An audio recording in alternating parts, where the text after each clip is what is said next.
मेरे सभी साथियों में आपके सामने फिर से हाजिर हुआ सादिक अली नाबीना। मेरे भारत का एक राज्य मणिपुर इस कदर जल रहा, आज अभी तक वहाँ शांति बहाल नहीं हुई।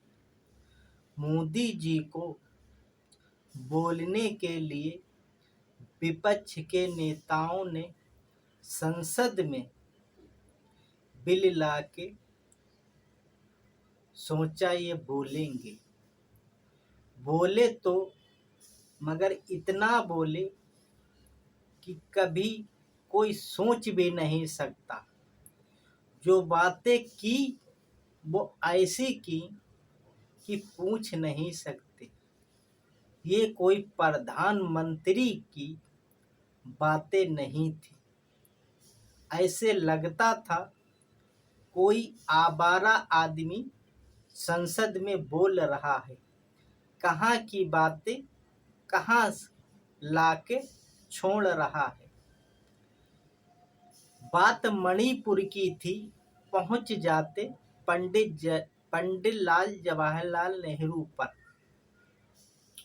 जो भारत के पहले प्रधानमंत्री थे, जिनकी साफ सुथरी विचारधारा थी, क्लियर विचारधारा थी, अपनी बदनामी को डरते थे। मगर आज का प्रधानमंत्री इतना बेशर्म है कि बदनामी को तो बिल्कुल नहीं डरता। मणिपुर की जो महिलाओं बेटियों के साथ नंगा करके घुमाया गया, उस पे खुशी जाहिर करता है, हंस के बोलता है। अरे भाजपाइयों, तुम तो बेशरम निर्लज्ज हो। तुमसे ज्यादा कोई बेशरम शख्स नहीं देखा। पूरा भारत, पूरा देश मणिपुर की घटना से दुखी था, मगर एक दुखी नहीं थे, प्रधानमंत्री नहीं थे।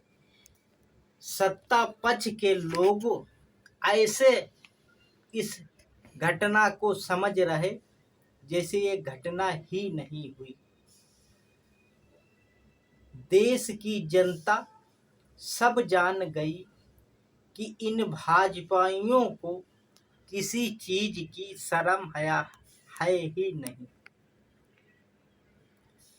देश को गुमराह करते, लोगों को भटकाते, फिर कहते कि मैं 2024 में फिर वापस आऊंगा, जैसे इनके बाप का राज हो। ये वोट भारत की जनता देती है। कहते कि हमें जनता ने बहुत कुछ दिया।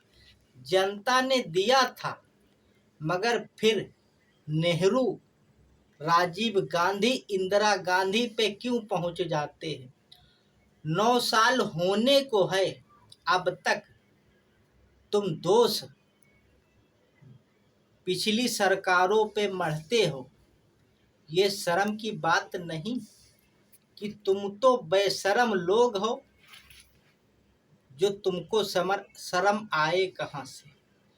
देश में महंगाई इस कदर बढ़ गई कि पूछो ना। हर जगह पर जीएसटी को लगा दिया। खाने पीने की चीजों को लोग मोहताज हो गए। कमाइयां कम हो गई। मोदी जी फिर भी कहते कि हम 2024 में वापस आएंगे। तुम नहीं आओगे। जो तुमने भारत लोकतंत्र संविधान को खत्म किया, उसके जरिए ही से आ सकते।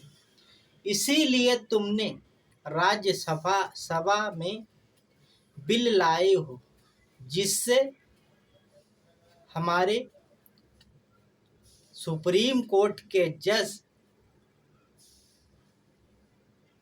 चंद्रचूड़ को उस संगठन से हटा दिया, जहां पे उन्होंने हस्तक्षेप करने की बात की थी।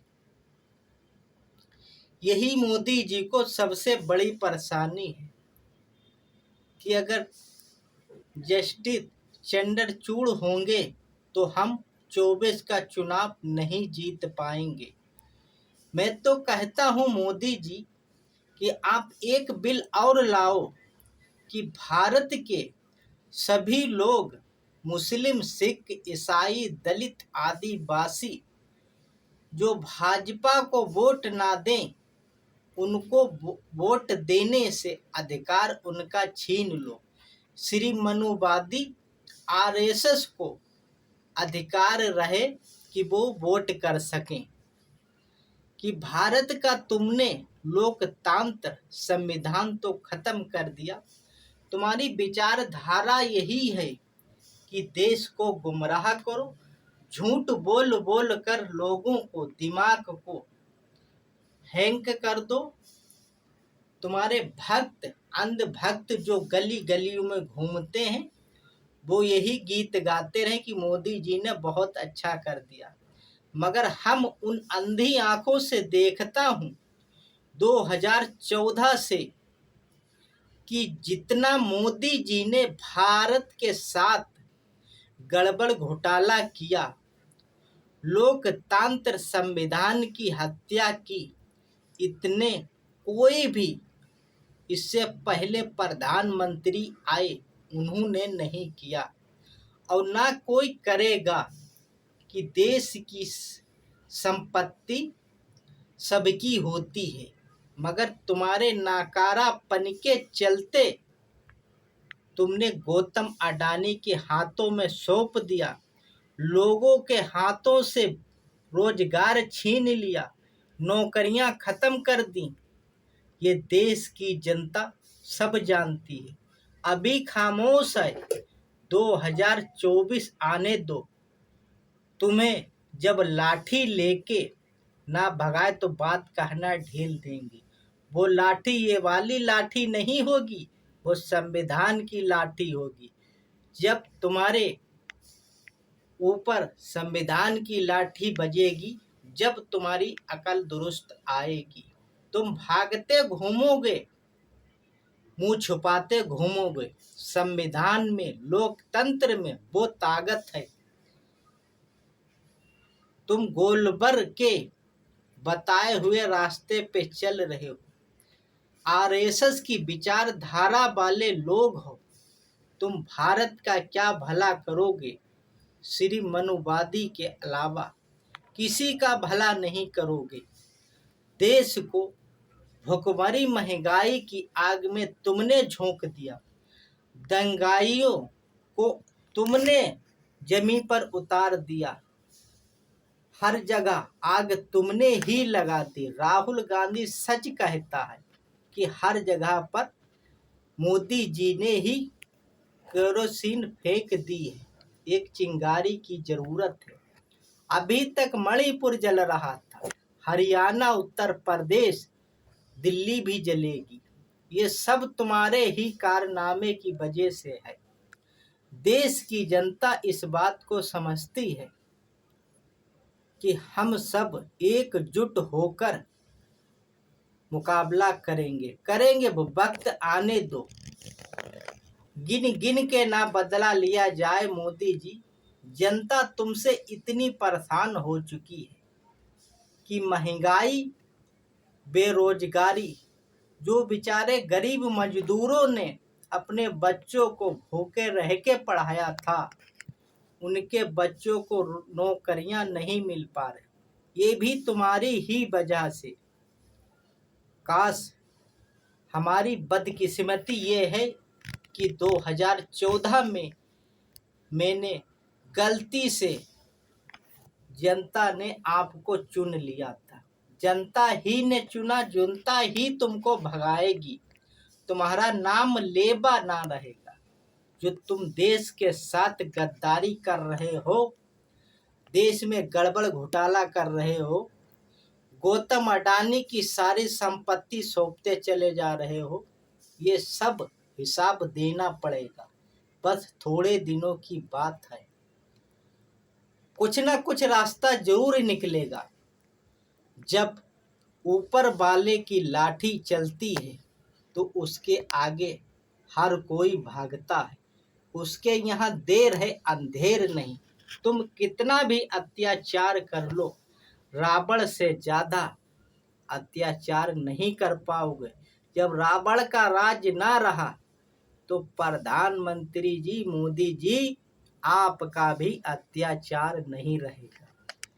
हम सभी साथियों से, विपक्ष के नेताओं से अपील करते हैं, सड़कों पर उतरकर पोस्टर छपवाकर लगा दो कि मणिपुर की महिलाओं के साथ जो घटना घटी उस पे मोदी जी हंस हंस के बात करते हैं, इनको थोड़ा से भी दुखी नहीं। ऐसा प्रधानमंत्री अगर तुमको चाहिए तो भाजपा को वोट दो।